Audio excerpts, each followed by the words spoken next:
नमस्कार, आप देख रहे हैं एमपी न्यूज। मैं हूं निधि आपके साथ और स्वागत आपका एमपी न्यूज के खास कार्यक्रम न्यूज रूम में, जहां हम शुरुआत करने वाले हैं खबरों में सबसे पहले पॉलिटिकल अपडेट्स को लेकर, क्योंकि उपचुनाव काफी नजदीक आ चुके हैं और जब से उपचुनाव की घोषणा हुई है तभी से अगर हम देखें तो राजनेताओं के सामने सबसे बड़ी समस्या आ रही थी जनसभाओं को लेकर, रैलियों को लेकर।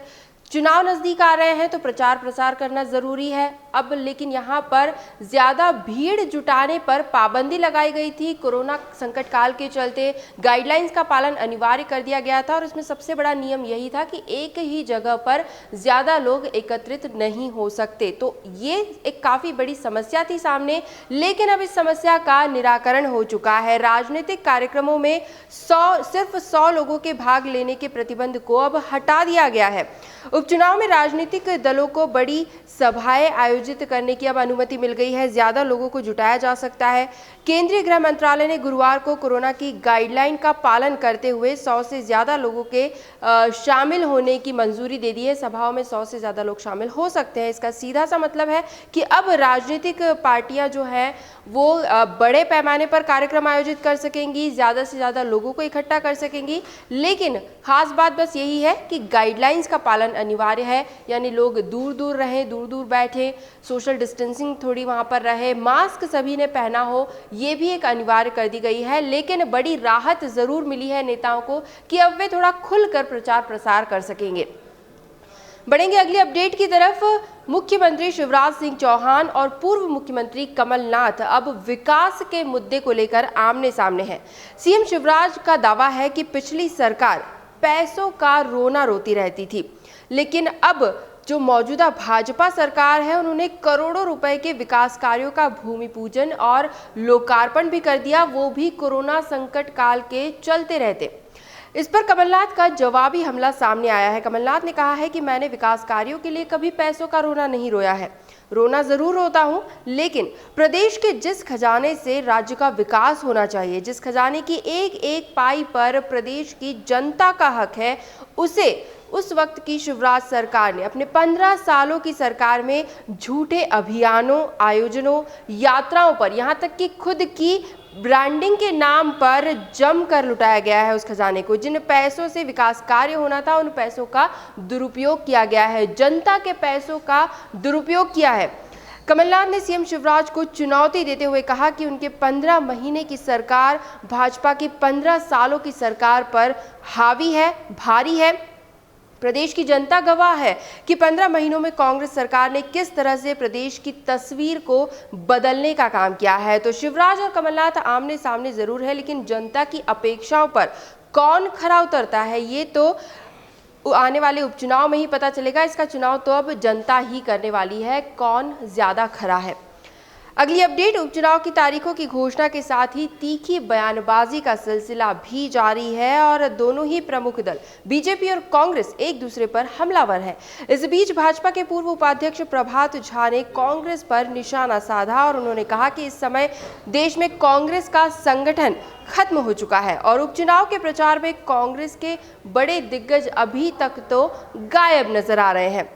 मध्य प्रदेश में कांग्रेस की नैया डूब चुकी है और 10 नवंबर को परिणाम आते ही कमलनाथ का राजनीतिक करियर भी खत्म हो जाएगा, दी एंड हो जाएगा। कांग्रेस अपने ही नेताओं को बिकाऊ जरूर कह रही है, लेकिन उनके पास उन नेताओं के खिलाफ कोई सबूत नहीं है। इसके अलावा कांग्रेस के वचन पत्र को लेकर प्रभात झा ने कहा कि कमलनाथ ने जो वचन पत्र जनता के सामने रखे थे, जो वादे किए थे, उन्हें कभी पूरा नहीं किया और इसी से उनके विधायक नाराज हुए और अब इस्तीफा देने वाले विधायकों को बिकाऊ कहना जनप्रतिनिधियों का अपमान है। प्रभात झा का सीधा सा आरोप है कि जिस तरह केंद्र में गांधी परिवार ने कांग्रेस के अस्तित्व को पूरे भारत में डुबोने का काम किया है, उसी नक्शे कदम पर कमलनाथ भी मध्य प्रदेश में कांग्रेस की नैया डुबो रहे हैं। तो बीजेपी के तीखे प्रहार सीधे सीधे कमलनाथ और कांग्रेस पर। अगली अपडेट, चुनावी सरगर्मियां तो एक तरफ चल ही रही है, लेकिन इन सब के बीच मध्य प्रदेश में एक के बाद एक घोटाले भी सामने आ रहे हैं। अभी हाल ही में अनाज की क्वालिटी को लेकर कई तरह के घोटाले सामने आए हैं और अब बिजली से रिलेटेड एक मामला सामने आया है। प्रदेश के 4 जिलों में बिजली से संबंधित मामले में 29 करोड़ रुपए का घोटाला उजागर हुआ है। प्रधानमंत्री की ड्रीम प्रोजेक्ट सौभाग्य योजना में मध्य प्रदेश के अफसरों ने ये घोटाला किया है। 4 अगस्त तक हुई इस जांच में कई जिलों में बिजली घर घर तक पहुंचाने के मामले में भारी अनियमितताएं सामने आई है। घोटाले का खुलासा तब हुआ जब बिजली कंपनी ने उपभोक्ताओं की शिकायतों के आधार पर 4 जिलों की जांच कराई और इसमें 29 करोड़ रुपए से भी ज्यादा की कीमत के घोटाले का खुलासा हुआ है। चुनाव से पहले इस खुलासे ने सियासी गलियारों में भी हड़कंप मचा दिया है। एक और मुद्दा बीजेपी और कांग्रेस के बीच आ गया है। बीजेपी और कांग्रेस एक दूसरे पर आरोप लगा रही है। कांग्रेस की यही प्रतिक्रिया है कि इसमें भाजपा के कई बड़े लोगों के नाम शामिल है और वहीं बीजेपी का पॉइंट ये है कि इस मामले की जो जांच है वो अभी पूर्व की कमलनाथ सरकार के समय शुरू की गई थी, तो इसलिए इस घोटाले के लिए कांग्रेस जिम्मेदार है। तो 29 करोड़ के सौभाग्य योजना घोटाले को लेकर भी अब मामला गरमाया हुआ है और बीजेपी कांग्रेस एक दूसरे पर आरोप प्रत्यारोप लगा रही है। अब अन्य खबरों की तरफ रुख करते हैं। राजनीतिक खबरें बहुत हो चुकी, लेकिन न्यूज रूम में हमें और भी जानकारियां आपसे साझा करनी है। तो भोपाल सहित प्रदेश के अन्य जो जिले हैं वहां पर भी अब वाहन और ड्राइविंग लाइसेंस का डेटा एक ही प्लेटफॉर्म पर मिल सकेगा। इसके लिए वाहन और सारथी लिंक हर प्रदेश की परिवहन विभाग की वेबसाइट पर अपडेट की जाने वाली है। देश में कोई भी व्यक्ति होगा वो इस डेटा को देख सकता है। अलग अलग राज्य की परिवहन विभाग की जो वेबसाइट्स होती हैं वहां पर कॉमनली एक प्लेटफॉर्म बनाया जा रहा है जहां पर सभी वाहन और वाहनों के चालकों की जानकारियां जो होंगी वो अपडेट की जाएंगी। इसका फायदा क्या होगा, ये क्यों किया जा रहा है, वो आपको बताते हैं। इसका ये फायदा होगा कि किसी भी किस्म की डुप्लीकेसी से बचा जा सकेगा। कोई भी व्यक्ति एक ही राज्य में दोबारा अपना ड्राइविंग लाइसेंस नहीं बनवा पाएगा और साथ ही साथ वाहनों का भी दोबारा रजिस्ट्रेशन नहीं हो सकेगा। तो इसमें सबसे बड़ी बात तो ये है कि जो चोरी किए गए वाहन होते हैं उनका रजिस्ट्रेशन रुक सकेगा, तो कई वारदातों का खुलासा हो सकेगा। जो चोरी किए गए वाहन है वो पकड़ाए जा सकते हैं। और वाहन और सारथी, जैसा कि नाम से ही स्पष्ट है, तो गाड़ी का तो जो रजिस्ट्रेशन है, डिटेल्स है वो तो होंगी, साथ ही साथ गाड़ी के मालिक की भी, गाड़ी के चालक की भी पूरी जानकारी वाहन और सारथी लिंक के जरिए परिवहन विभाग की वेबसाइट्स पर जारी की जाएंगी और इसे कहीं से भी ऑपरेट किया जा सकता है, कहीं से भी ये डिटेल्स प्राप्त की जा सकती हैं। तो ये परिवहन विभाग की ओर से एक अच्छी पहल है। दूसरी एक खास अपडेट आपको दे दें, प्रदेश की शासकीय मेडिकल डेंटल कॉलेज सहित विभिन्न मेडिकल संस्थाओं के लिए हेल्थ वर्कर्स की भर्ती प्रक्रिया जल्द ही शुरू होने वाली है। 2204 पदों पर ये भर्तियां की जाएंगी और 16 दिसंबर को संयुक्त भर्ती परीक्षा आयोजित की जाएगी जिसके जरिए ये सभी भर्तियां होंगी।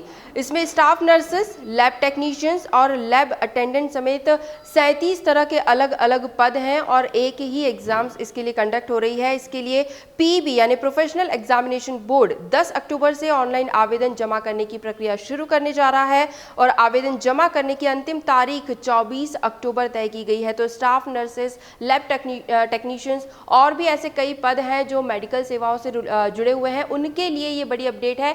जो भी इन पदों पर काबिज होना चाहते हैं वो यहाँ पर आवेदन दे सकते हैं। 10 अक्टूबर से 24 अक्टूबर तक की तारीख तय की गई है। ऑनलाइन आवेदन दिए जाएंगे प्रोफेशनल एग्जामिनेशन बोर्ड की वेबसाइट पर। अंत में बात करेंगे कोविड-19 की अपडेट्स को लेकर। तो पहले आपको ये बता दूं कि प्रधानमंत्री नरेंद्र मोदी ने आगामी त्योहारों और ठंड के मौसम के मद्देनजर कोरोना महामारी से निपटने के लिए एक नए जन आंदोलन की शुरुआत की है।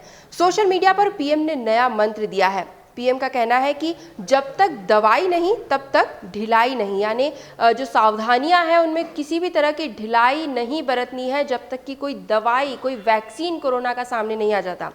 ये मंत्र देते हुए प्रधानमंत्री ने कहा कि जब तक कि कोरोना के लिए कोई टीका नहीं बन जाता तब तक हर तरह की सावधानी बरतना जारी रखना है। कोरोना से लड़ाई के लिए एकजुट हो, हमेशा अपने हाथों को साफ करते रहें, मास्क पहनते रहें और सोशल डिस्टेंसिंग का पालन रखें। तो नया मंत्र प्रधानमंत्री नरेंद्र मोदी ने दिया है कि जब तक दवाई नहीं तब तक ढिलाई नहीं।